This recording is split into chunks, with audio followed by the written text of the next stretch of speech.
When Rastas say I and I, are they simply saying we, or is there a deeper spiritual message hidden inside the phrase? I and I is one of the most important expressions in Rastafari speech, a phrase that binds language to faith, identity to freedom, and the human spirit to the divine. Its true meaning runs far deeper than most people realize, and it began with a deliberate reshaping of language itself. In the mid-20th century, inside the inner city neighborhoods of Kingston, Jamaica, early Rastafari communities began constructing a distinct way of speaking known as Ayaric. This was not a collection of casual slang terms or accidental dialects. Instead, Rastafari elders and faith practitioners deliberately reshaped the English language, turning it into a tool of political and spiritual resistance. British colonial rule had long used English to enforce social hierarchies, using words that stripped people of their identity and dignity. To counter this, early Rastafari speakers systematically altered words to reflect a new consciousness. By replacing syllables associated with oppression and division, they sought to heal the damage of colonial influence.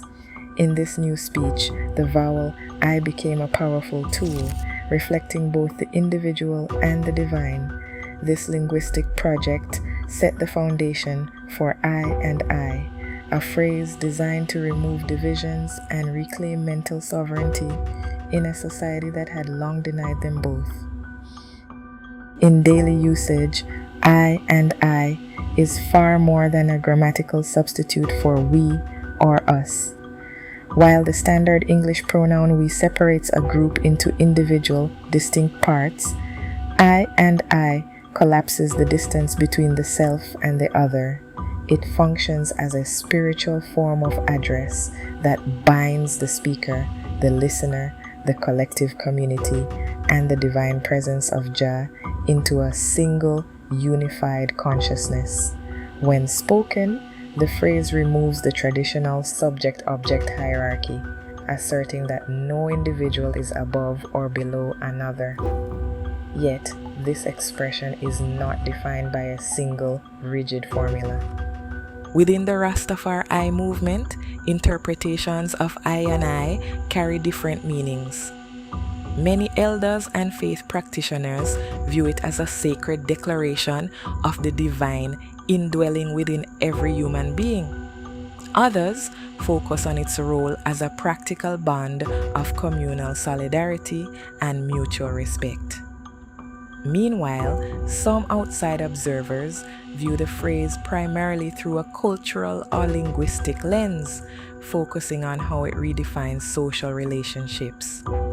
Across these varied perspectives, the phrase remains a powerful assertion of human dignity. At the center of this way of speaking lies a fundamental theological understanding. Jah is not a distant ruler in a faraway heaven, but an active living presence within the self and all of creation. Rastafari elders explain that the repetition in I and I recognizes this internal divinity, declaring that the speaker, the community, and the creator are fundamentally connected. In this view, the human being is never spiritually empty or isolated from the divine source. Every individual carries sacred value, acting as a living vessel for the spirit of Jah. Faith practitioners maintain that using the phrase is a deliberate assertion of consciousness, far removed from casual positivity or conversational slang. It serves as a quiet anchor, providing a constant sense of inner steadiness through the pressures and struggles of daily life. When a person speaks these words, they reclaim their basic dignity, recognizing that the source of all life breathes within them, steadying them against the physical and mental trials of the world. British colonial authorities use standard English to enforce social order and classify Black Jamaicans as secondary citizens. Within this system, everyday vocabulary carried quiet assertions of authority and division. Rastafari speakers recognized this linguistic control as a form of mental slavery and turned speech into an active battleground.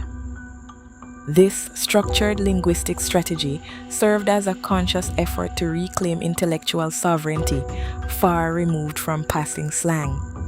By systematically dismantling and reconstructing English words, they stripped the colonial tongue of its power. For example, the word oppression was rejected and replaced with downpression, a term that accurately describes the downward force of systemic tyranny. Similarly, the term children became idren, framing the youth as divine extensions of the collective self. Through this targeted restructuring of language, the phrase I and I became part of a much larger organized effort to break free from colonial hierarchies and assert a self-determined identity. Communal reasoning sessions and Nyabingi gatherings translate these linguistic principles into a lived reality. When Rastafari elders and faith practitioners sit in a circle to discuss scripture or daily struggles, the constant repetition of I and I establishes absolute moral equality.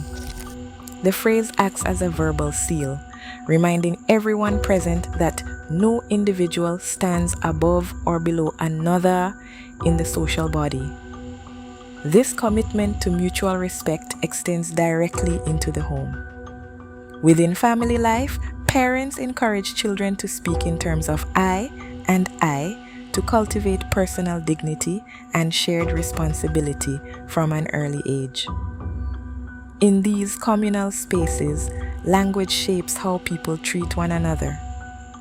I and I is not an abstract theory, it is the practical foundation of a cooperative life, ensuring that togetherness is lived out daily through every conversation.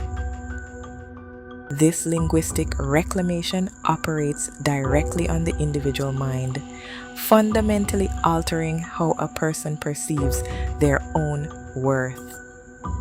In the colonial system, the singular person was defined by subjugation, positioned at the bottom of a social hierarchy. By adopting I and I, the individual rejects this assigned inferiority, establishing the absolute truth that they are not beneath anyone. Everyday speech becomes a quiet, constant method of repairing damaged self-perception, replacing a history of degradation with a clear, active sense of purpose. Within this way of speaking, personal life and daily actions carry intrinsic value because the individual is recognized as a self-determining entity. Self-worth is not treated as a political slogan, but as a practical spiritual consequence of language.